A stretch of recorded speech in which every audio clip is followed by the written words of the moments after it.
This is Timothy Barr from MLW. Make sure you give a listen to one of the greatest podcasts in the world, True Heel Heat.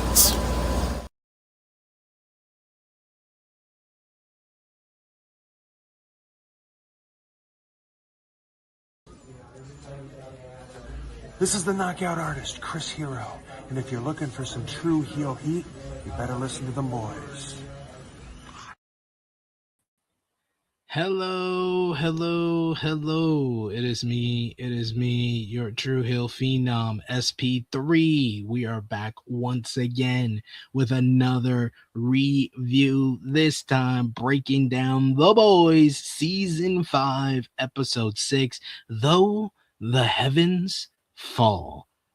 This is the third to last episode of the final season of The Boys, and we have talked all about it throughout here on the True Hill Heat Sports and Entertainment YouTube channel, and we are back again with another review. Thank you so much if you're joining us for the premiere. Thank you so much if you're watching us on demand, and thank you so much if you watched our previous reviews of The Boys. Remember, as always, I appreciate you for joining us for the premiere. Appreciate you if you're watching us on demand. Either way, show your appreciation back with the thumbs up on the video. Share with your friends. Subscribe if you are new to True Hill Heat Sports and Entertainment. We are closely approaching 1,000 subscribers, and thank you so much if you're already a subscriber for helping us hit a 900 here on the Sports and Entertainment YouTube channel. Sound off in the live chat if you're watching on the premiere, but in the comments down below, that is a great place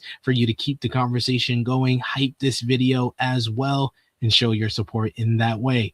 Let's get to it. The Boys, Season 5, Episode 6, Though the Heavens Fall, kicks off with finding the legend himself is back.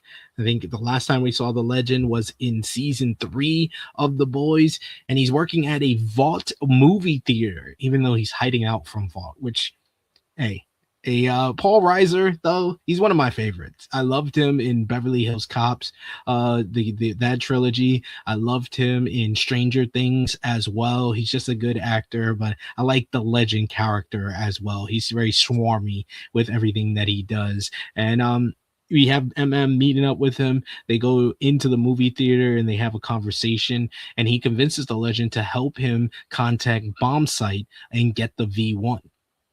Vault is busy trying to replicate V1 and failing miraculously. Sage gives it to one of their prisoners at the encroachment camp, and he just starts shitting out blood. We see that violent display there as her and Homelander are watching. They are also setting up an alternate oil supply in Alaska since the Middle East will cut all ties after Homelander's ascension. Hearing how Firecracker is killed for being a non-believer, Deep agrees to lie and convince environmental activists to back off, because who better to talk about the sea animals and this not hurting the sea animals more than the Deep? The Deep is probably the most awful person on the show, and the show includes Homelander. Saying a lot. I say this every week, pretty much. The soup-killing virus is ready, and the boys plan to release it via an air freshener in the church, where Homelander will give his next sermon. While Huey and Annie set it up, the legend will be taking the rest of the crew to Bomb Site's elderly girlfriend, Golden Geisha. Way to go with the racial insensitive insensitive material, The Boys. So you can always count on it. Kimiko is actually a big fan of Goldie, as she was once the only female Asian soup on television when she was young, and she looked up to her. A sober Ashley refuses to help Sage and is knocked out. She puts like a cornflower cloth over her mouth, and she just wants back Ashley instead. She gets back Ashley to mind read that Soldier Boy is actually proud of Homelander and plans to help him find the V1, and they want to keep all their investigation of finding the V1 away from Sage, because they now know that Sage is against them and trying to plot against them. Sage launches into phase 3 and she ditches Vought for good and takes out her chip to relocate her. At the old age home, the boys kidnap Goldie when she refuses to contact bomb site. There is barely any fight from the retired soups, even though we have one soup with hanging balls, which, of course, Butcher was trying to back out of that fight and wanted MM to fight him, but MM's like, no, I had enough of that with love sausage. So he takes Apache, the Indian, the Native American soup, while Kimiko fights one of this fire hand soup. Kimiko doesn't want to kill anyone, but the others have no such qualms with that. Legend is upset that MM has become cruel, like Butcher, and actually leaves this mission. He wants nothing to do with it because he sees how far MM has fallen, and MM starts to give more facial expressions, like he realizes how much he's fallen into what Butcher wants and kind of just gave up on life. Meanwhile, Annie delays their mission so she can cloud watch with Huey. Huey sees fun things in the clouds while Annie sees a lot of dicks. She seems to have accepted her fate and finds his optimism endearing as she's trying to kind of like give hints that she's saying goodbye because she knows that there's no stopping this whole thing and that she's probably not going to live after this. Sage leads Homelander and Soldier Boy into a trap. She has pulled up CCTV footage of a disabled Stormfront sexually pleasing Homelander. Soldier Boy is furious that Homelander treated her this way, and he refuses to listen when Homelander insists that they both loved Stormfront and she wouldn't want them to fight. At the church, Huey and Annie sneak in and find Firecracker's body and pictures of all the psychic soups. While setting up the virus, Old Father spots Annie. They knew each other when they were younger, and they actually went to Bible camp together. And they argue over faith because she's basically questioning Old Father's kind of, worship of Homelander, and says that this is not the same guy that she knew when they were younger. He knows that she is stalling though and attacks her with his sonic scream. Huey bluffs that Annie is immune and he will release the virus and amuse Old Father, lest them leave. But this means that the air freshener plan has failed. So I don't know. I don't know what's going to happen there. So it seems like they're going to have to find another way to let the virus loose on the soups. Sage offers to help the boys and explains that she wants her solitude, which Homelander won't allow. MM finds her insane, but the latter points out that they are both scheming the same thing, but she is honest about her genocidal plan, while MM is trying to make it seem so noble, even though he knows what he's doing is wrong. To avenge Burke, Noir burst the Alaskan pipeline, causing the biggest ecological disaster and killing billions of sea life. The fish disown Deep for approving the pipeline in the first place. Upset about this, Deep sees one of the fish and the fish tells him, "We know." Such a dramatic scene as the puppet that they used was hilarious. I will say that. So Deep is all depressed before they are about to film their podcast when Noir lets him know that it was him that burst the pipeline.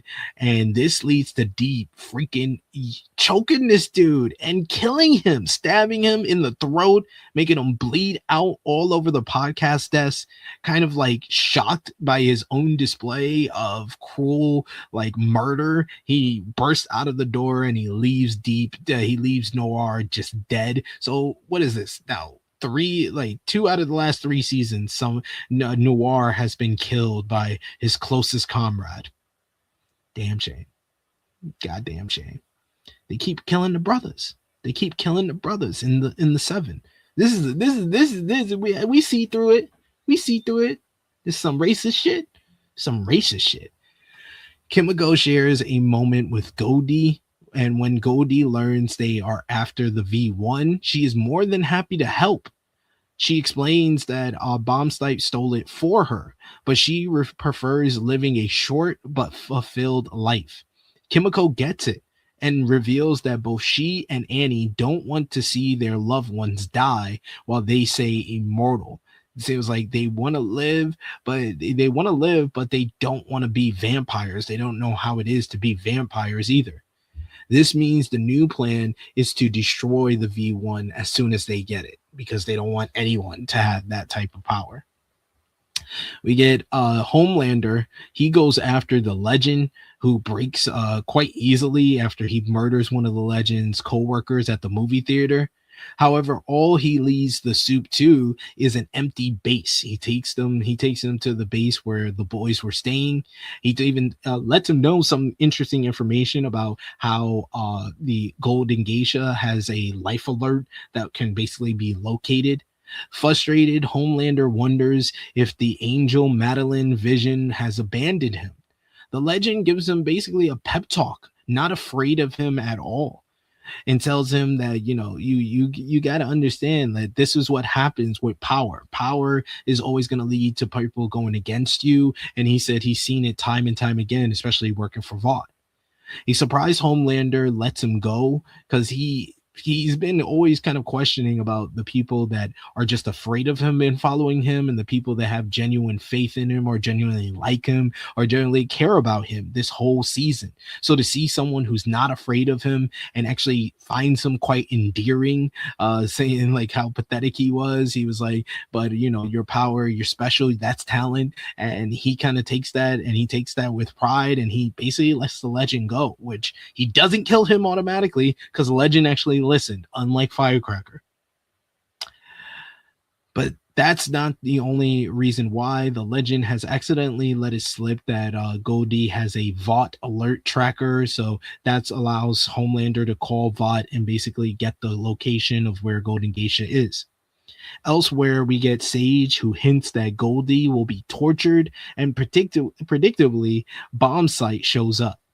He refuses to give the V1 as he hopes that one day Golden Geisha will change her mind. The boys fight Bombsight, and he gets the better of them for the most part.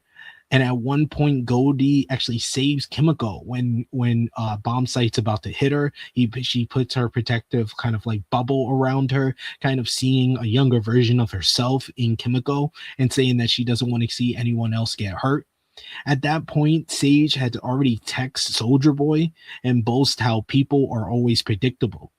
As expected, Soldier Boy arrives and he immediately starts fighting Bombsight, not only for the V1, but due to their old rivalry, as Bombsight was part of the Seven that basically betrayed Soldier Boy all those years ago.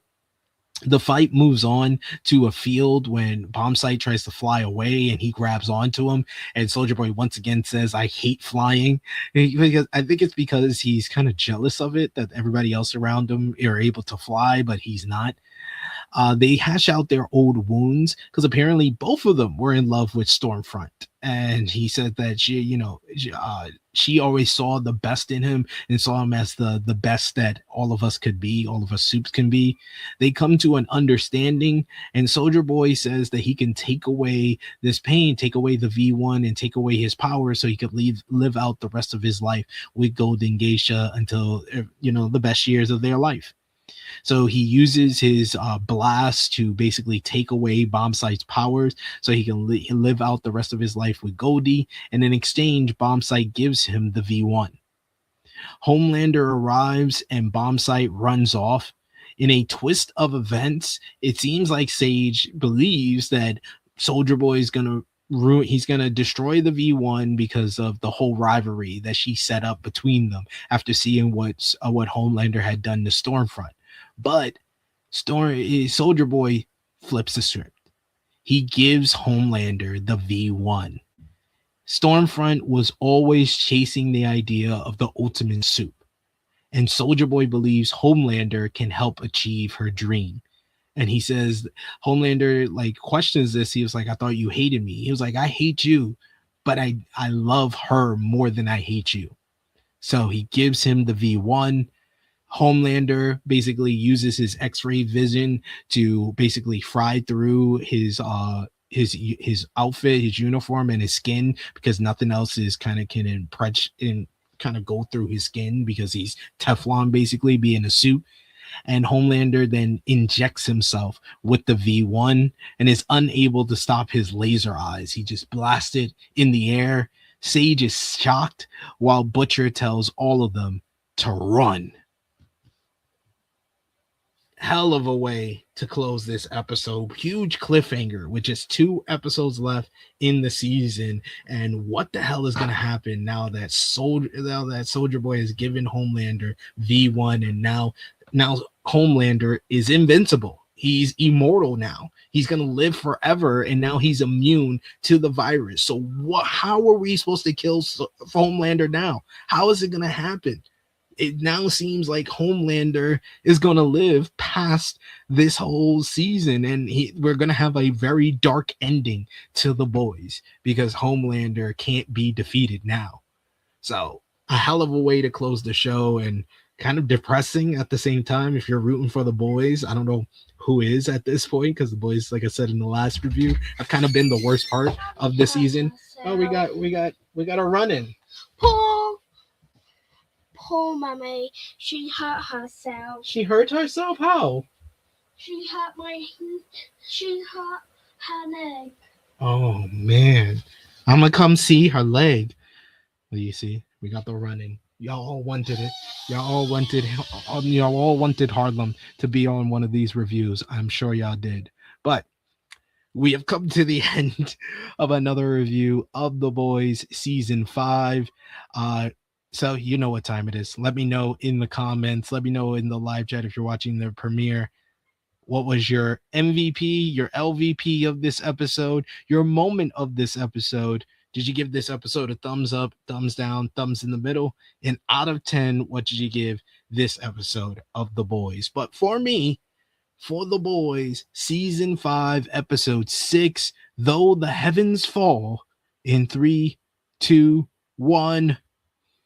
Thumbs up in my regard. I'm really enjoying things feel like they're picking up pace, and we're setting the pieces in place for these final episodes of The Boys, the final 2 episodes. The cliffhanger at the end is a real big one. That's like, what are we gonna do now? What's gonna be the solution to taking down Homelander? And it seems like very dire when it comes to The Boys' chances of surviving and winning this war. So I like that, and I like all those pieces coming into place. I'm going to give this episode an 8 out of 10, so up from the last couple of weeks. I thought this was really well done, really a really good episode with everybody kind of trying to, it's fighting against the clock right now with everything about to end in season 5. So I like how everything is coming into place. MVP for this episode, it's kind of gotta be Soldier Boy making the choice to he's found some love, he's found some care in his son now. He's actually proud of his son now, and he's doing something. He's showing that he has.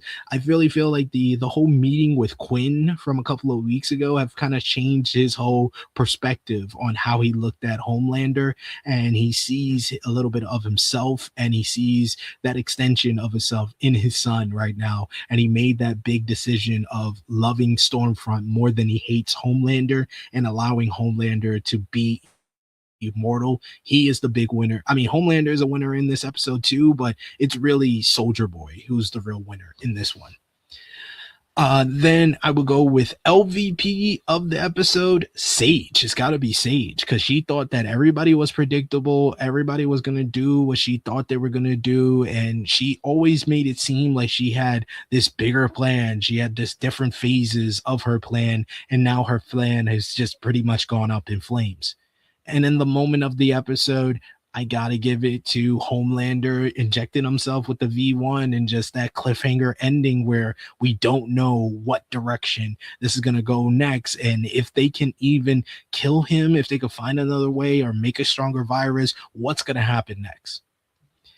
So that is my review for The Boys season 5 episode 6, Though the Heavens Fall.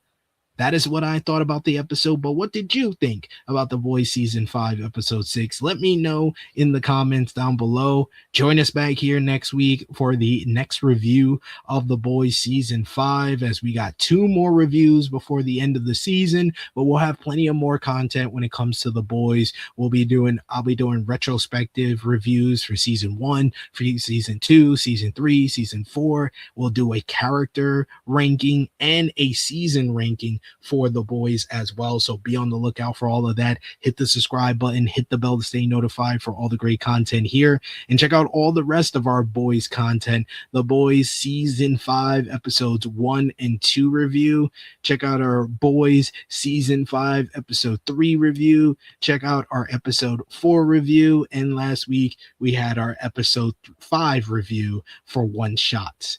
And that is not the only TV show we are reviewing right now here on the channel. Check out our Euphoria Season 3, Episodes 1 through 3 review. I'll be back with Episodes 4 and 5 review probably later this week. And of course, we just capped off one of the biggest TV shows of the year, Daredevil, Born Again, Season 2 finale, Episode 8, The Southern Cross. Myself and Corey broke down every single episode of the Daredevil Born Again Season 2, so check that out on the channel as well.